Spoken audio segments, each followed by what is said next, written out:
بسم اللہ الرحمن الرحیم۔ آخری چیز جو بتاؤں گا وہ یہ کہ اقامت دین کے نام پر سیاسی انحراف اور سیاسی کارروائیاں، مودودی صاحب اور ان کی جتنے ہم خیال مفکرین گزرے ہیں، انہوں نے امت کو ایک مقصد دیا، انجن پہ قبضہ کرو، انجن مل گیا پوری ٹرین مل جائے گی۔ اب تک کی ٹرین تو امت کو ملی نہیں، لیکن جیل ملی ہے۔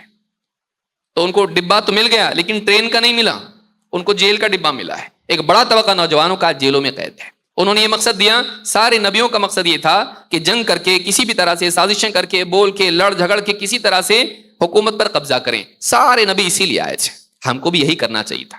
تفسیر میں، ان کی ساری کتابوں میں انہوں نے اسی فکر کو عام کیا۔ اور ایک بڑا طبقہ نوجوانوں کا آج، کچھ جماعتیں تو تھیں لیکن انہوں نے کیسا کیا، ہم تھوڑا سلو میں اس کام کو کریں گے۔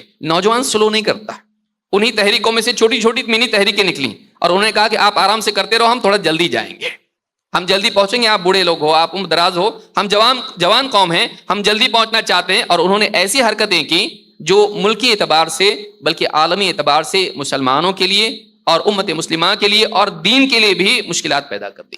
ایک بڑا طبقہ انسانیت کا اسلام سے بدزن ہو گیا کہ مسلمان ٹیررسٹ ہوتے ہیں۔ بعض لوگوں نے نادانیاں بھی کی، ایسی حرکتیں بھی کی، کیونکہ آدمی رات دن دنیا میں جب دیکھ رہا ہے مسلمانوں کے حالات خراب ہیں تو ایسا آدمی چاہتا ہے اور نوجوان چاہتا ہے کہ آپ لوگ بیٹھے رہو، ہم کچھ کریں گے۔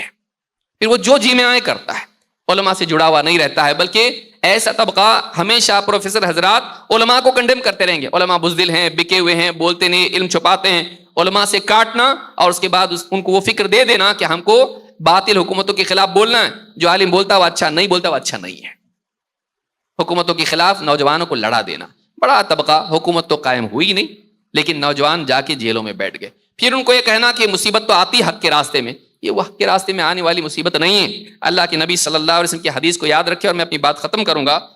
حذیفہ رضی اللہ عنہ کہتے ہیں، اللہ کے رسول صلی اللہ علیہ وسلم نے فرمایا، لا ينبغي للمؤمن ان يذل نفسه، کسی مومن کے لیے مناسب نہیں کہ اپنے آپ کو ذلیل کرے، اپنے آپ کو ذلیل کرے۔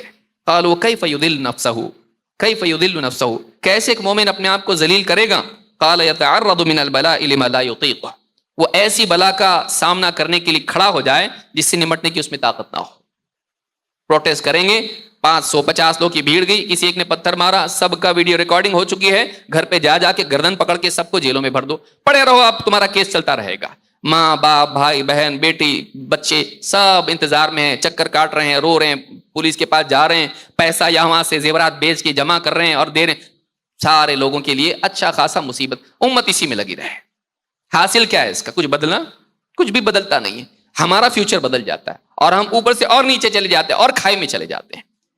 لہٰذا ضروری ہے کہ اس باب میں ہم لوگ علماء سے جڑیں، اپنی زندگی کے مقصد کو بہتر بنائیں، اپنے گھروں کی اصلاح کی پہلے فکر کریں، اپنے ماحول میں اپنے اطراف لوگوں کو دین سے جوڑیں، ان کے عقائد کو کم سے کم دنیا میں ظلم و زیادتی ہو رہی مانتے ہیں، ٹھیک ہے، لیکن بھائی یہاں ظلم میں اگر مار بھی ڈالے ہم لوگوں کو تو ہم قبر میں جائیں گے، قبر میں اگر صحیح عقیدے کے ساتھ نہیں گئے، پوچھا گیا من ربک، جواب نہیں آ رہا، ما دینک، جواب نہیں آ رہا، من نبیک، جواب نہیں آ رہا۔ اگر وہاں کی تیاری نہیں کیا، اب یہاں تو مار پیٹ سے آپ نے بچا لیا، یہاں تو مار پیٹ کے بارے میں آپ نے بہت کچھ کر لیا، وہاں جب مار پیٹ ہوگی تو اس سے بچانے کا پروگرام آپ کے پاس کیا ہے؟ قبر میں کون جائے گا بچانے کے لیے؟ یہاں ظلم ہو رہا، وہاں ظلم ہو رہا، وہاں ظلم ہو رہا، کچھ کرنا چاہیے۔ قبر میں جا کے جب پٹائی ہونے والی ہے، حشر میں جہنم میں پٹائی ہونے والی ہے، اس پٹائی سے بچانے کے لیے پروگرام آپ کے پاس کیا ہے؟ یہ کچھ کام نہیں ہے؟ تو یہ بڑا کام ہے۔ اس کے لیے یاد رکھیں کہ ایسی تحریکوں کا نوالا نہ بنے جو آپ کو سنت کے راستے سے ہٹا کے شیعت تک لے جائیں، اور یہی فکر ہے جس کی وجہ سے خوارج اور شیعہ سے جا کے لوگ ملے۔ نوجوانوں میں شیعت اور خارجیت آنے کے اسباب کیا ہیں؟ یہی سیاسی تحریکوں کو اصل دین سمجھ لینا اور بقیہ سارے کاموں کو علمی اعتبار سے اور دوسرے کام جتنے بھی امت میں ہیں ان کو فضول سمجھنا۔ اللہ رب العالمین ہم سب کو سمجھ عطا فرمائیں اور صحیح راستے پر قائم رہنے کی توفیق عطا فرمائیں۔ اقول ھذا واستغفر اللہ لی ولکم۔